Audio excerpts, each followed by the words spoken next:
would have jotted out your ideas and some really brilliant ideas, I'm sure. So we have 27 teams today with us, and I, on behalf of Project VENDA and Footway Foundation, I would like to welcome everybody and to the session. So before starting the session, I would like to, sorry. Yeah, so that's it. I would like to ask Irene to take over. Hello, Irene? Yeah, I can hear you, Adya. Shall I? Yeah, 1 second. Sorry, there are some technical glitches here. Okay, so by the way, Irene is not an ordinary person. She is currently working at Prime Minister's Office, Albania, as an ODI fellow. She has worked with Rwanda's Ministry of Education, and Irene has graduated from University of Oxford and IIT Madras. And our experience in the sector of socio-economic development is far and wide. So she has had quite a lot of professional experience, and therefore we believe that Irene is the best resource person to guide you into modeling your ideas into workable approaches. So I would like everybody to get the maximum out of this session, and over to you, Irene. Yeah. And thanks, Althea, for that very generous and heavy introduction. I'm a bit overwhelmed. Hi, everyone. As Althea said, I'm Irene, and I'm joining you from Albania, where I'm presently working. I'm very excited to be a part of S.A.F.E Forum 2020 and Project VENDA at large. I'm also delighted to see that so many of you have taken up Project VENDA's call to the youth and for the youth in creating substance abuse-free environment, SAFE.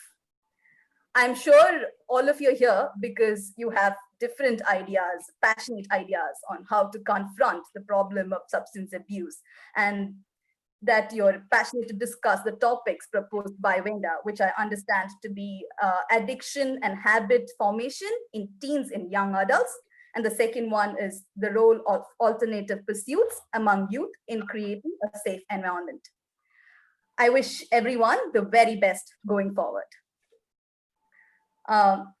Now, before we begin, a few clarifications from my side. The first one is that I'm comfortable using both English and Malayalam. So I'll try and use a mixture of both languages to get my ideas across. If anything isn't clear at any point, please do feel free to stop me. I think it is better that we go forward after having developed a shared understanding of what we are trying to communicate. ആർക്ക് വേണമെങ്കിലും എപ്പോൾ വേണമെങ്കിലും എന്നെ നിർത്താവുന്നതാണ്. നമുക്ക് ഒരുമിച്ച് ഒരു shared understanding ഉണ്ടാക്കിയിട്ട് മുന്നോട്ടേക്ക് പോകുന്നതായിരിക്കും നല്ലതെന്ന് എനിക്ക് തോന്നുന്നു. Secondly, there will be dedicated time at the end of the presentation for questions, comments, and clarifications. I very much look forward to that. In fact, I think I would like to think of the session as a co-learning. We learn from each other and with each other. നമുക്ക് പരസ്പരം അങ്ങോട്ടും ഇങ്ങോട്ടും പഠിക്കാനുള്ള ഒരു അവസരമായിട്ട് ഇതിനെ കാണാനാണ് എനിക്കിഷ്ടം. ഇതിന്റെ ഈ പ്രസന്റേഷൻ കഴിയുമ്പോഴും ക്വസ്റ്റ്യൻസിനും കോമന്റ്സിനും ക്ലാരിഫിക്കേഷൻസിനും സമയം ഉണ്ടാകും. അത് യൂട്ടിലൈസ് ചെയ്യണമെന്ന് ഞാൻ എല്ലാവരോടും അഭ്യർത്ഥിക്കുന്നു. Lastly, and very importantly, I have a disclaimer. I think there is no one way, there is no the way to approach a social project or a social problem. There are a multitude of ways to do that. Now, what I will try and do during this next half an hour or 45 minutes or so is to share what I think are the very fundamental core components of thinking through a social project proposal. വളരെ അനിവാര്യമായ വളരെ പ്രധാനപ്പെട്ട ചില ഘടകങ്ങൾ discuss ചെയ്യുക എന്നുള്ളതാണ് ഞാൻ ഇവിടെ ഉദ്ദേശിക്കുന്നത്. ഒരു ഇത് തന്നെയാണ് വഴി എന്ന് ഞാൻ ഒരിക്കലും പറയുന്നില്ല. മൾട്ടിപ്പിൾ വേസ് ഉണ്ട്. പക്ഷെ ഏത് രീതിയിൽ നോക്കിയാലും ഈ ഘടകങ്ങൾ നമുക്ക് അത്യാവശ്യമാണ് ഒരു സോഷ്യൽ പ്രോജക്ട് പ്രപ്പോസലിനെ പറ്റി ചിന്തിക്കുമ്പോൾ. അതാണ് എനിക്ക് പറയാനുള്ളത്. Lastly, I will deliberately be staying away from examples on substance abuse. One, because I don't want to bias you. Second, I don't want to give any undue advantage to any team when we are talking about this. I will try and draw from my personal experience and professional experience to give relevant examples. And of course, we can have hypothetical examples. എൻ്റെ personal and professional എക്സ്പീരിയൻസിൽ നിന്നുള്ള examples ആയിരിക്കും ഞാൻ കൂടുതലായിട്ട് ഉപയോഗിക്കുക. സാങ്കല്പികമായ situations എന്തെങ്കിലും നിങ്ങൾക്ക് discuss ചെയ്യാനുണ്ടെങ്കിൽ തീർച്ചയായിട്ടും അതും വളരെ വെൽക്കമാണ്. If you all agree with everything I have communicated thus far, then we can spend the next hour or so looking at the fundamentals of conceptualizing a social project design to think through its implementation and discuss what will help convey our ideas clearly and effectively. Is it fine? Darshan, next slide, yes, please.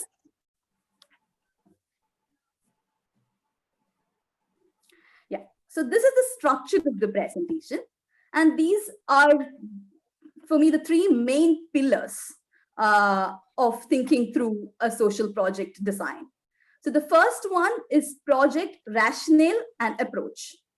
എങ്ങനെ നിങ്ങൾ ഒരു പ്രശ്നത്തെ സമീപിക്കുന്നു, എന്തുകൊണ്ട് സമീപിക്കുന്നു. So those things, so your rationale and approach should be very clear. We will see each of these in detail in the next slides. The second component is project risk monitoring and evaluation. What are the risks involved? How do you evaluate your progress with the project? So those are the broad things that come under project risk monitoring and evaluation.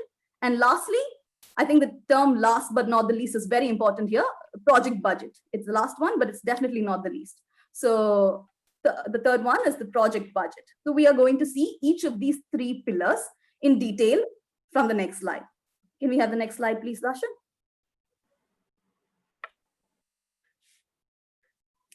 Yeah. So project rationale and approach. There are 5 elements that I have jotted down here, and I want you to know that these are not watertight compartments. They all feed into each other, they merge into each other, and we'll see how in the next 5 minutes or so. So the first one is project objective and expected outcome. The second one is description of project activities, or what we can call methodology. The second one is the third one is stakeholder mapping. Fourth, communication of results. And the last one, implementation plan and time frame. Coming to the first one, project objective and expected outcome. So I think it is best to begin with the problem. What is the problem? Define the problem. So എന്താണ് പ്രശ്നം, അതിൽ നിന്നും തുടങ്ങുന്നതായിരിക്കും ഏറ്റവും ഉചിതം എന്ന് എനിക്ക് തോന്നുന്നു. So what is the challenge that the project seeks to address? Be very clear on that. That will help us get going. So you might also want to consider, why is this a problem? What are the consequences of this problem? So I can give you an example that I have come across from my professional career thus far. So Rwanda, where I worked previously in the education sector, has extremely high dropout rates in primary education. By dropout, we mean that kids stop coming to school in the middle of an academic year. So that was certainly a problem. Why is this a problem? Why was this a problem? There are 2 trajectories that kids who drop out take. One, they drop out forever. That is, they stop the education forever. 2, they come back and join the same class, maybe next academic year, maybe a couple of academic years later. So they come back, and that's called repetition. So dropout leads to repetition, or dropout can be permanent. Now the trajectory is taken by kids who repeat and kids who permanently drop out are very different. Kids who repeat, how is that a problem? First of all, Rwanda has very limited resources in its education sector, be it number of classrooms, be it qualified teachers. So when children repeat at a large scale, it leads to classrooms where there are children across age group. So let's take class 1 or class 2. So the expected age of the student is supposed to be 7 years in class 1. But because of dropout, we will have a range of students from say 7 years to 10 years sitting in class 1. So So that makes it very difficult for teachers to cope with classroom teaching. That's one issue of dropout leading to repetition and kids being across age groups being in the same class. Now, if you look at permanent dropouts, most of them go on to help parents with household chores. Some of them go on to illicit activities or criminal activities. So these are all less than optimal outcomes for a country's education sector. So here we have identified the problem is dropout. What does it lead to? What are the consequences? What are the different trajectories that it leads to? So on the surface, while we can say that dropout is the main problem, there are a series of associated problems that are caused due to this. So in this way, you might have a primary problem, but you must be able to break it down further into associated problems of its own. That's what we are looking at when we say, let's define the problem. And naturally, the problem should lead you to the primary objective or specific objectives of the project. So you have a problem, and how do you, and so what do you expect to resolve here? And what are your fundamental objectives in resolving the problem? So in this example I have provided, our goal is to reduce dropout rates. That's the primary objective. There can be, again, just like there was a series of consequences, there was a series of associated problems with the main problem, there can be a series of objectives associated with the main objective as well. And in this section, we also need to provide a rationale or justification for the project. ഒരു ന്യായീകരണം വേണം നമ്മൾ എന്തുകൊണ്ട് ഈ project ചെയ്യുന്നു എന്നുള്ളത്. And I think a good place to identify a rationale justification is to begin with existing literature in the field. So we go with past studies that have been conducted, past interventions that have been conducted, and we see what are the results that these have achieved. Have they been able to solve the problem? If yes, to what extent? If not, why? And we can see, we can learn a lot from going through literature, the existing literature. And we should also try and see how our approach is different from what has been conducted so far on the field, what has been implemented thus far, and why does our approach merit attention now? So these are the four crux points, I would say, that would come under project objective and expected outcome. First is to have a problem. Understand the problem, define, also understand the consequences of the problem, define the objective of the project from the problem, and try and have a rationale or justification for the project. Try to see how your project differs from and is similar to previous interventions or studies conducted in the field thus far. All right. And that takes us to the second component within project rationale and approach, which is description of project activities or methodology in short. So here we need to see what will actually be done to produce the expected outcomes or objectives of the project. So what is it that you're proposing to do to get the objective, to get to the objective? Again, going back to the example of Rwanda, this is hypothetical. This was not what was adopted. So I was thinking that, let's say we are introducing midday meals to Rwandan public schools. So that is an intervention. And so will this reduce dropout? Now, we know that kids in Rwanda are nutritionally in the weaker rungs. So will providing midday meals attract them to come to school and sustain their attendance in schools? So that's one methodology we can think of. So I'm trying to say that there should be a direct linkage between the expected outcome and our activities, between our methodology and between the expected outcome. And also our methodology should be very specific and clear. What will be done? Who will do it? And when will it be done? So in this case, what will be done? Okay, midday meals are provided in public schools in Rwanda. Who will do it? Where is the budget going to come from? Is it from the government? Is it going to come from donor organizations? Who is going to coordinate the on-the-field activity?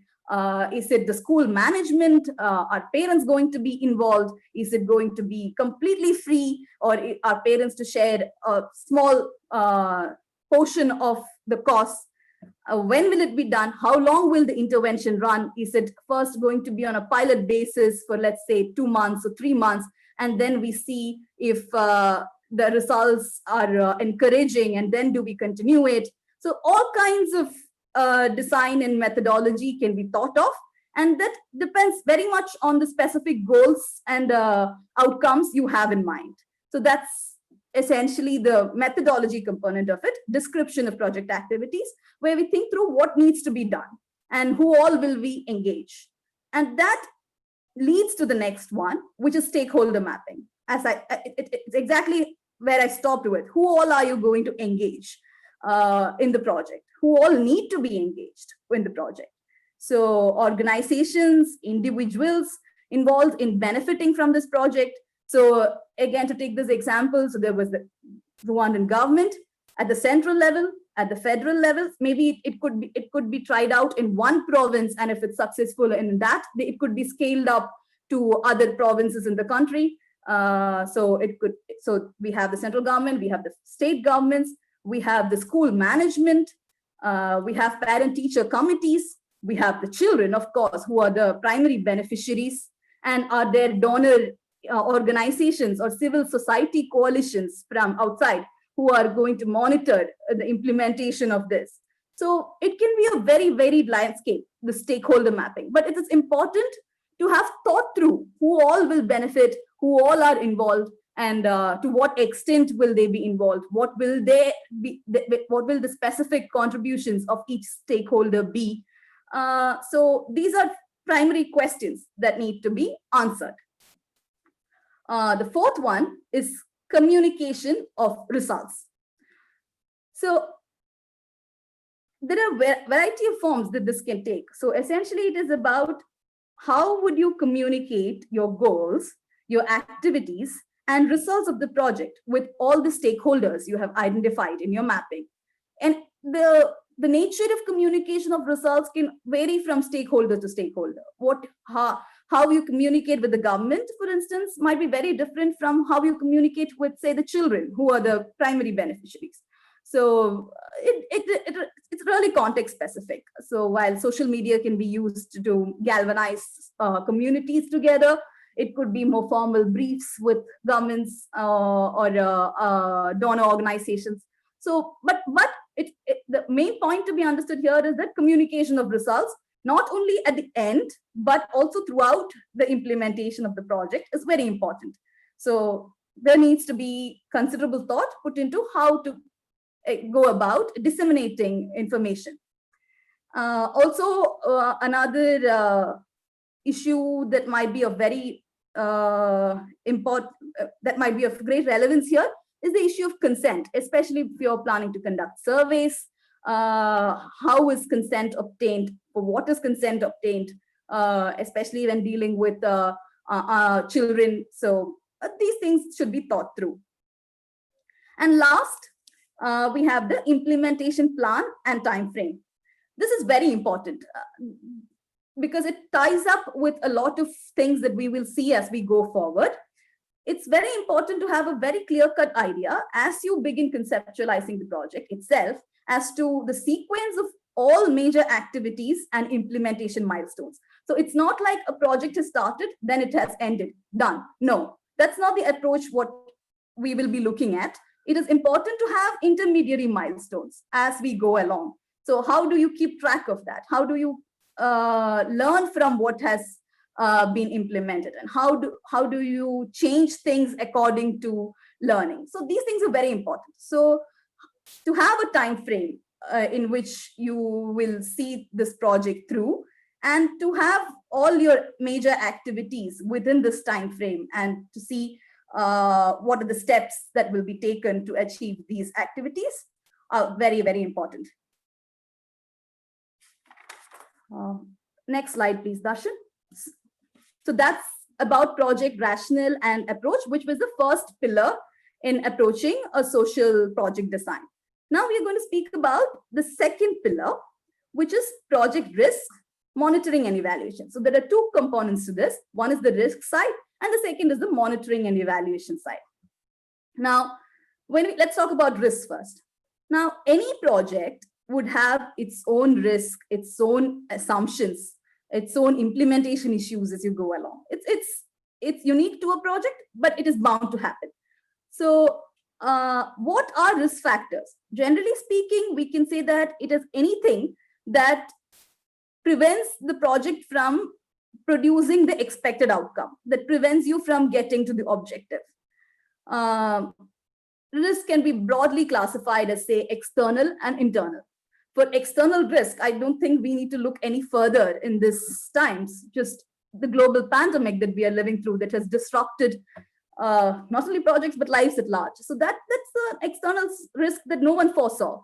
There can be many examples of this. For instance, government changes is another type of external risk, and discontinuation of a certain policy. We'll get to that later. Coming to internal risk.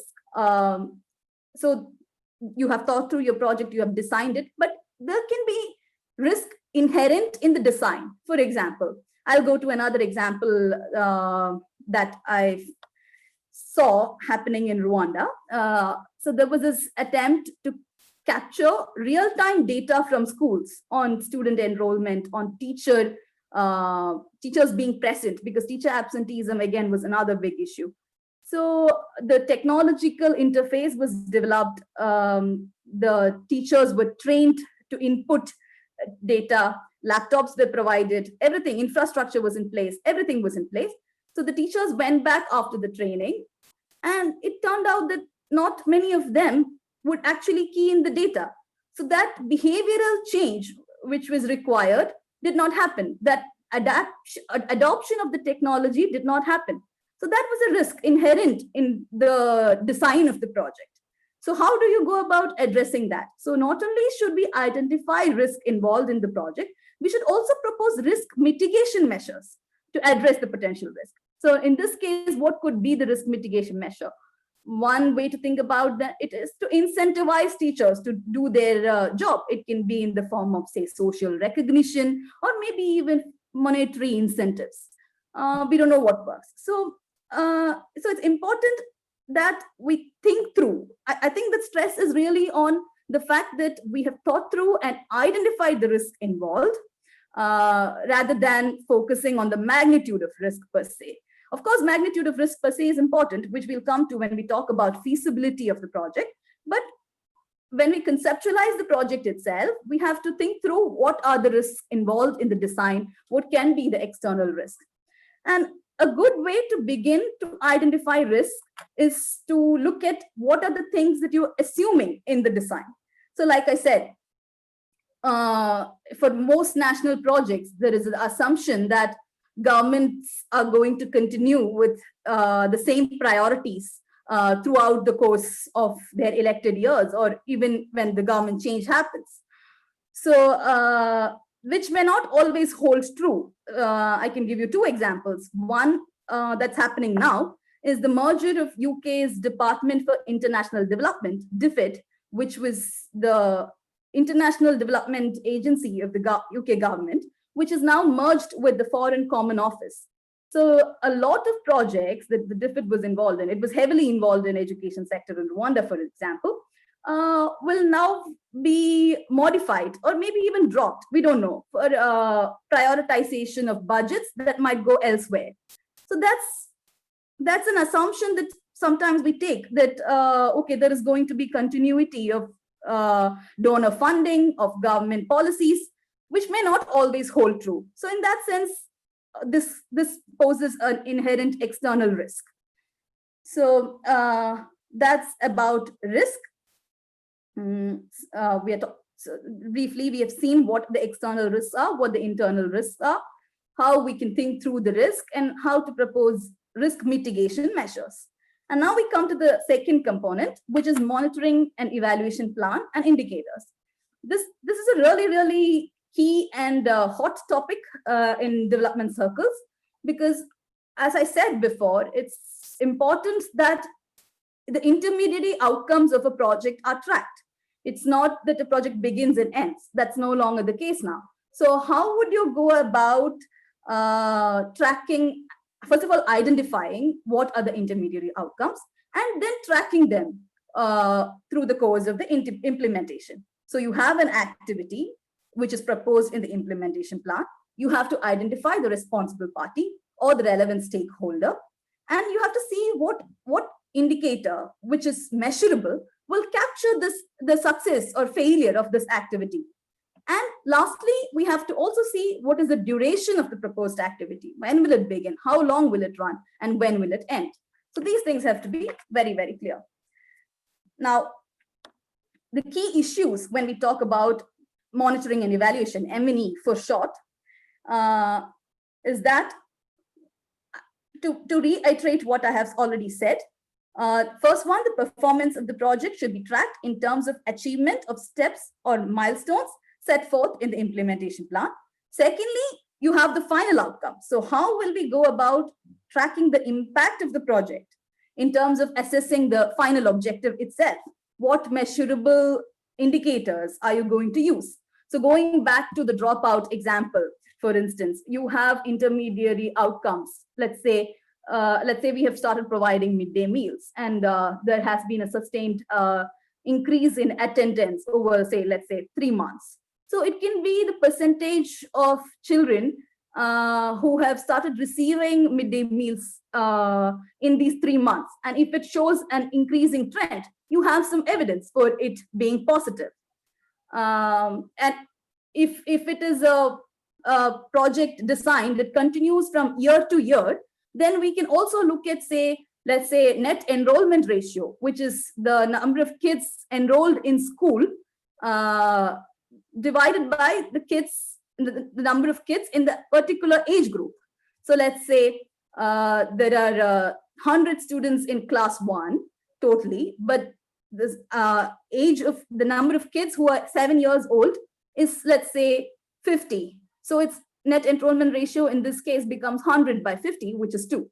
So if we track the net enrollment ratio over the years, and if it is declining, then that kind of probably shows that dropout is also declining, because kids from different age groups are no longer being in the same class, is the implication. So it can be so the type of indicator you use to measure the success or failure of your project, or even intermediary outcomes, really depends upon the design of your project. It depends on how much, on what is the time frame you have in mind. It depends on who are the stakeholders involved. So it depends on all the other factors we have discussed before. But the key thing is that it should be measurable, and it should be specific and clear.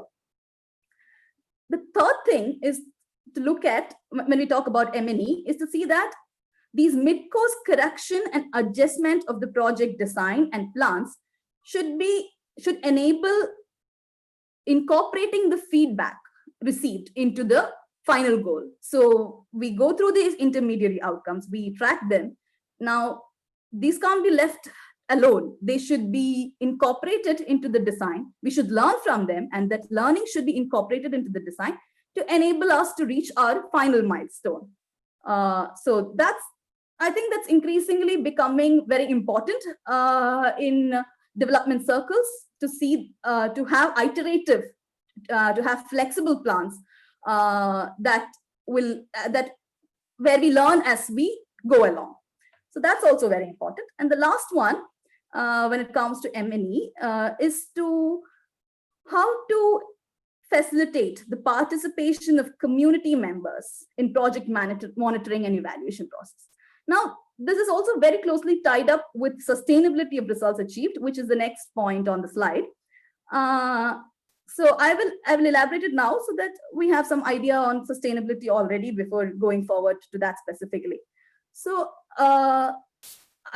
so any project might be your baby. Yes, you're very passionate about it, but for it to continue to produce impact, it will have to be owned by the community or by the relevant stakeholders.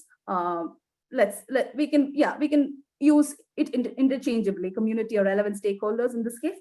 So how would you ensure that? How would you facilitate that the community has taken up the ideas? They believe in your ideas, and they will facilitate the implementation of this as you go along to produce sustained results. So that part is also very key when it comes to monitoring and evaluation, and naturally feeds off into the sustainability of results. So simply put, sustainability is the ability of an organization or a project group to continue its mission or program far into the future. All projects will have to end eventually, but ideally speaking, the impact of the project should continue. That is what is the aim of when we say that the project should be sustainable. And there can be three types of sustainability, broadly speaking. One is organizational.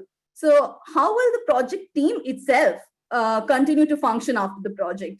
How do you see yourself after the project? Are you going to be hand-holding the stakeholders concerned? Are you going to be involved, let's say, with monitoring and evaluation of the project? Or are you going to be involved with social media? There can be multiple options available to you on that. The second one is financial. So you have the end of the project in terms of the project budget. So how will it continue after the donor grant has ended, for instance? These days we have crowdfunding mechanisms that can be looked into. So these things also need to be thought through, is what I'm trying to say. So in that sense, sustainability of results would require community participation and community ownership of the project, in my opinion. So it's important that we think through all this when we design the project itself. Next slide, please, Darshan.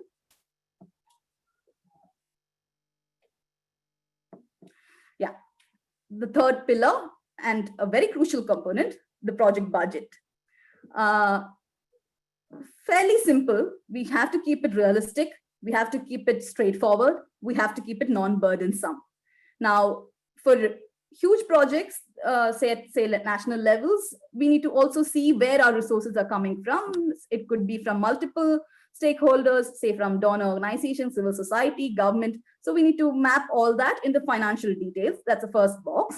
And then we need to see what are the projected expenditures.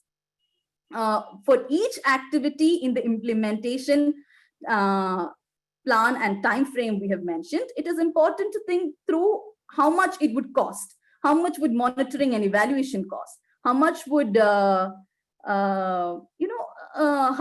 much would community participation cost at each stages? So it's very important that these are thought through, and it would also be nice if we do not guess what the expenditures will be and instead try to find out the actual costs of the proposed activities. So needless to say, financial management and integrity will only enhance the effectiveness and impact of the project. So it's important that we indicate our sources very clearly, and important that we indicate our projected expenditures very, very clearly. So that's the key takeaway from project budget section. Can we have the next slide, Darshan? So I've put up the slide to show various other factors that can be considered to enhance the appeal of your social project design. So it's very important that you communicate who you are, what capacity do you bring to this project. So that's the first one: organizational background and capacity to implement the project. So what experience do you have? Do you have any experience at all in project management? What capacity can you demonstrate your capacity? And more importantly, commitment. As students, everyone understands that this might be the first steps you take. So can you show the commitment towards the cause? And have you had previous experience working with the target group In this case, I think the target group is, I mean, it depends on your specific project proposal, of course, but generally speaking, the target group is the youth. So sometimes projects can involve indigenous groups as a target group. Sometimes it can involve women as a target group. So do you have relevant experience working with this target group? And if so, please do highlight that.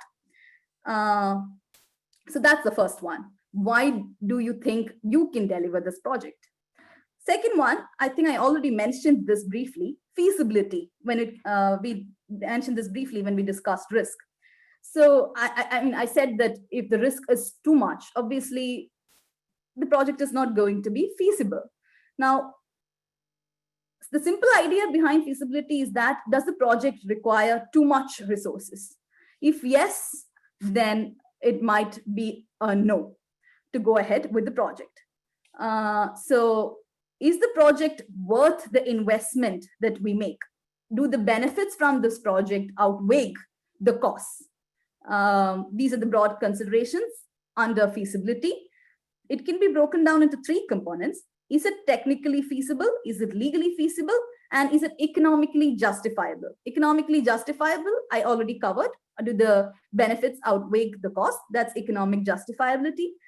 Technically feasible, do you have the necessary technological resources that are required in your project design? Are you familiar with the necessary technology, or how will you adapt? These questions. And legal feasibility in today's context can mean data protection laws, social media laws. As long as you're not violating these explicitly, I think it would be legally feasible. So essentially, feasibility is about doability. Is your project doable? Then, yes, it's feasible. The third one is, and we have already discussed this, is to ensure community participation. So ownership of the project at some point has to be transferred to the community. They should feel that they co-own it. They should feel that it belongs to them. So that will help in sustaining the project. It would also help in replication and scaling up, which we will come to in the next couple of points. Fourth one is knowledge management, which we already hinted at when we said communication of results in phase one. So knowledge management is basically how you plan to capture, share, and disseminate knowledge or lessons learned and good practices gained through the implementation of the project. In today's world, it can be through social media, it can be through attending conferences, it can be through writing or authoring academic papers. It can be a multitude of things. The choices are endless, but it's up to you to decide how to go about that, given the target audience you have and the background of your project. Fifth one is gender mainstreaming. Now, this is not an inevitable component of any project, but it is increasingly becoming an important component, and it would be nice if you have thought this through.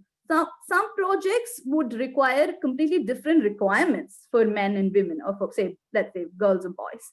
For instance, again, going back to the dropout example, the reasons for dropout, when you try to track why kids were dropping out, one of the outcomes that came up was that there is a higher dropout rates for girls in secondary school when they hit puberty.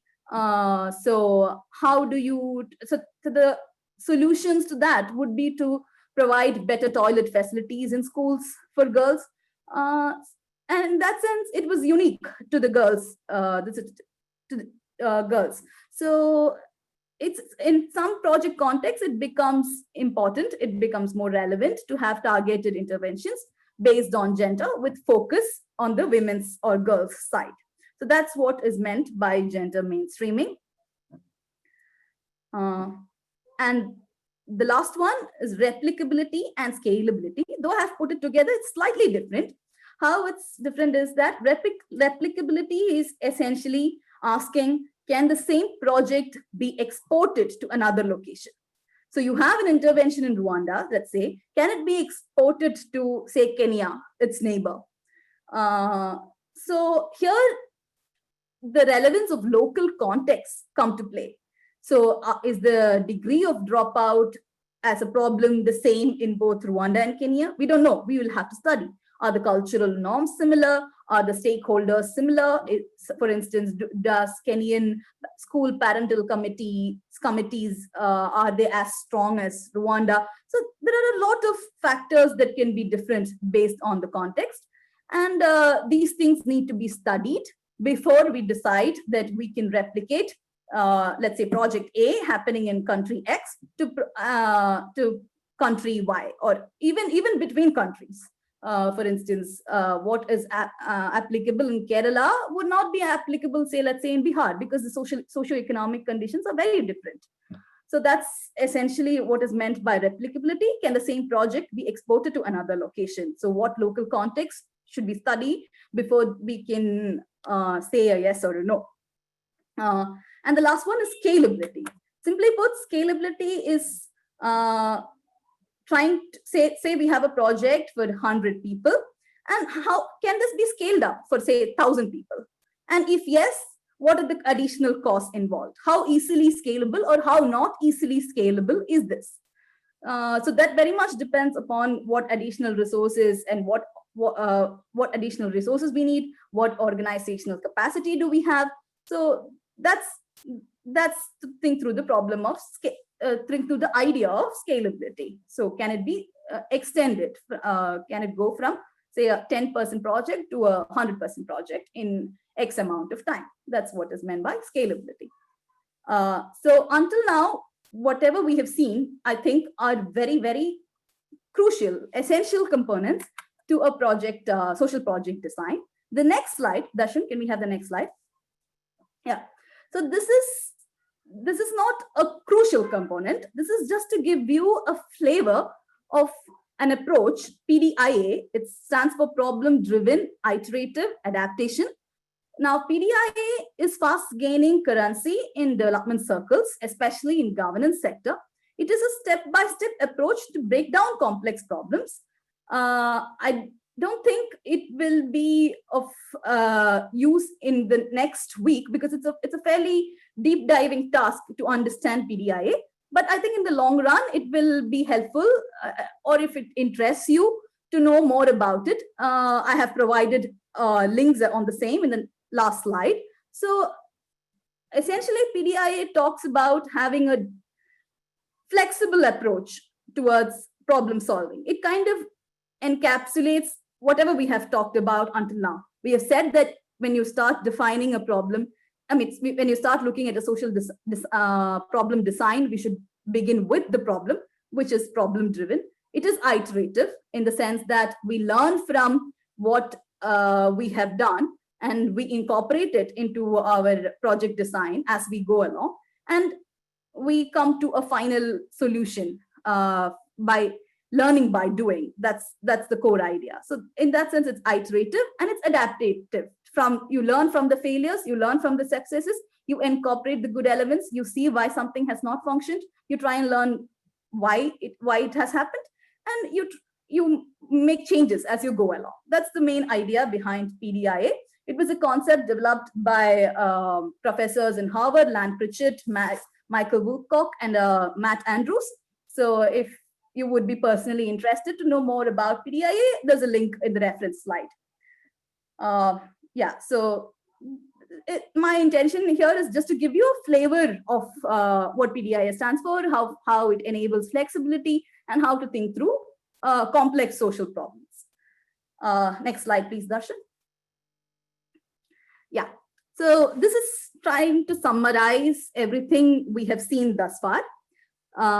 So we begin with who are you? What does your organization do? Which we discussed about having organizational capacity to explain your background, your commitment.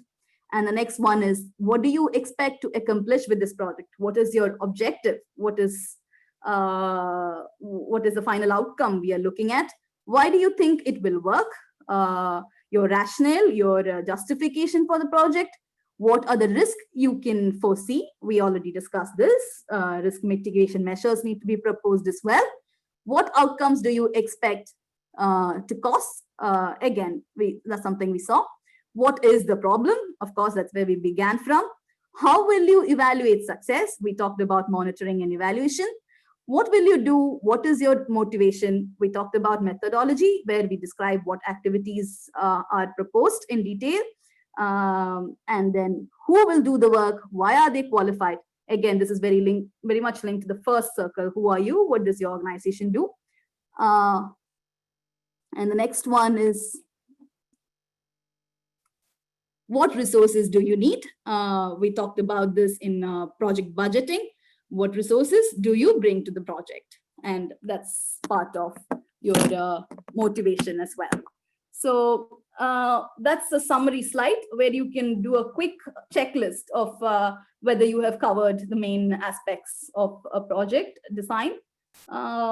So that's the intention of the slide, to have as a quick checklist or a quick summary of everything we have seen thus far. I think with that, next slide, Darshan. Yeah, so this is the reference slide, and the PDIA is the last resource reference I have there.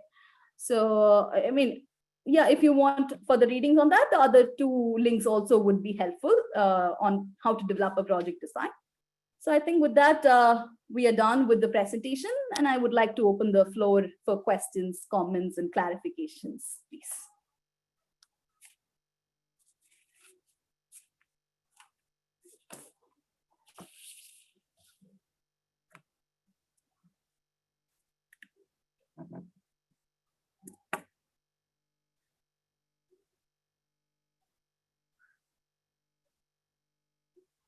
Nothing.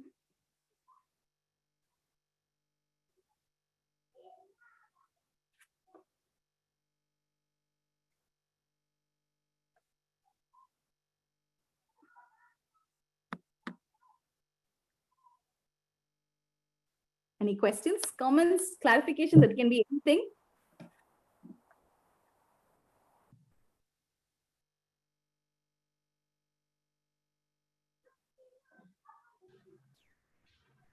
You can put the questions in the as a chat on the side, so we will read it out to you, Irene, and you can take. So I request the participants, if you have any doubts, any clarification, you can even type it as a chat, or raise your hands, and we will unmute you and you can ask.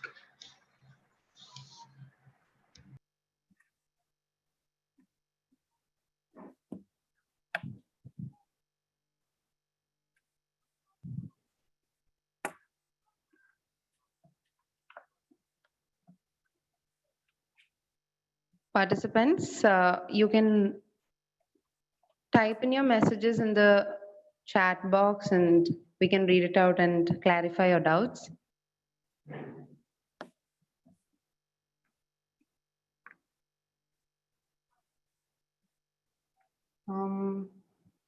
I don't see any doubts as of now. I mean, two things. Either everybody has understood everything or nobody has. So.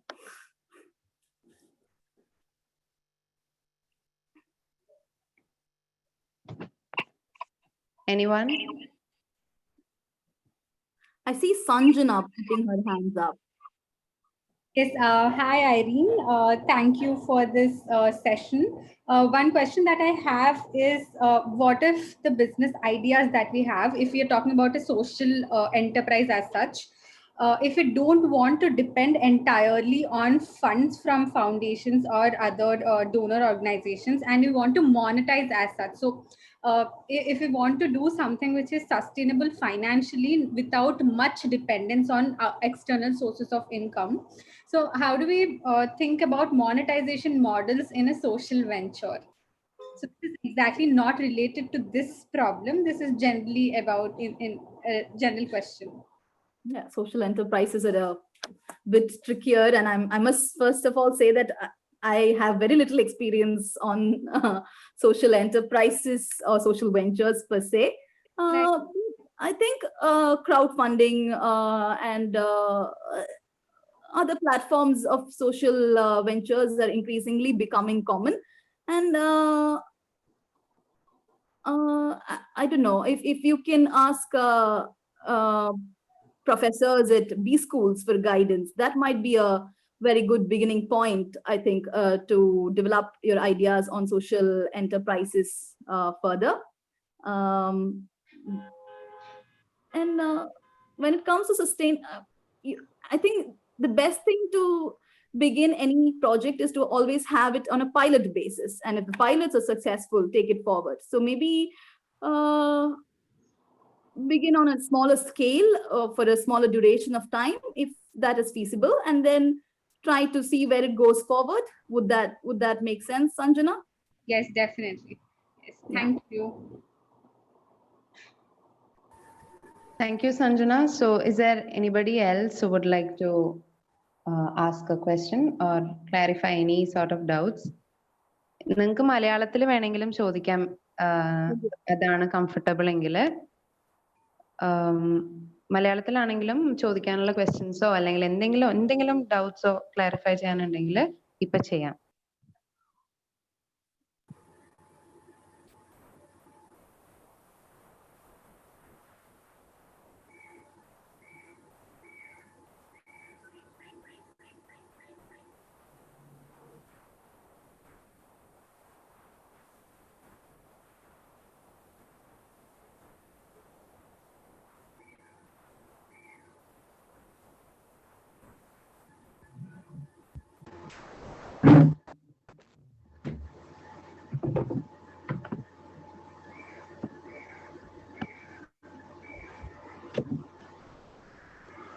അതുപോലെ തന്നെ social എന്റർപ്രൈസിനെ കുറിച്ച് കൂടുതലായിട്ട് കോൺഫറൻസിന്റെ ടൈമിൽ നമ്മൾ സംസാരിക്കുന്നതായിരിക്കും. We will be speaking about social enterprises during the conference. So, yeah. Anybody? I think we have no more questions, and all our participants are like clear on whatever things they need to know. Hope and wish so. Yeah, so is that it, participants? Anybody? No, I don't see any other questions. Yeah. Okay, so anyways, I would like to thank Irene right now, because you have taken us all through a journey, like from the very beginning of a social enterprise, and till like what all things can go wrong and everything. So it was really an elaborate session, and I hope like every one of our participants have gained from it truly. So thank you so much, Irene, for being part of us and helping us and mentoring and orienting our participants today. So thank you so much. Thank you for your time, Irene. Yeah, thank you, Project VENDA. It's an honor always. Thank you, Dana Chichi, Shalini Chichi, and CC Chetan. Look forward to being part of Project VENDA in any way always I can. Yeah. And it was wonderful, Irene, to have you here with us and spending some time with us. I would like to remind the participants the link for this session is available. If you check the chat, CC Joseph has shared it. The presentation will be shared along with the video link, and the link is given. The YouTube link for this particular session is given. So you just have to click it if you want to refer to her at any point of your preparation. And Irene, this has been fantastic. I have learned so much as well. So thank you so much for your time and for the trouble you've taken to log in and spend. What is the time there in Albania now? It's 12:30. It's noon. Okay. Okay. Not too much of an ungodly hour. So that is good. Yeah. So Chichi, thank you, Chichi. So to the participants, there are some important reminders and pointers that you need to be aware of. So for that, Tony, can you tell the participants the reminders? Yes.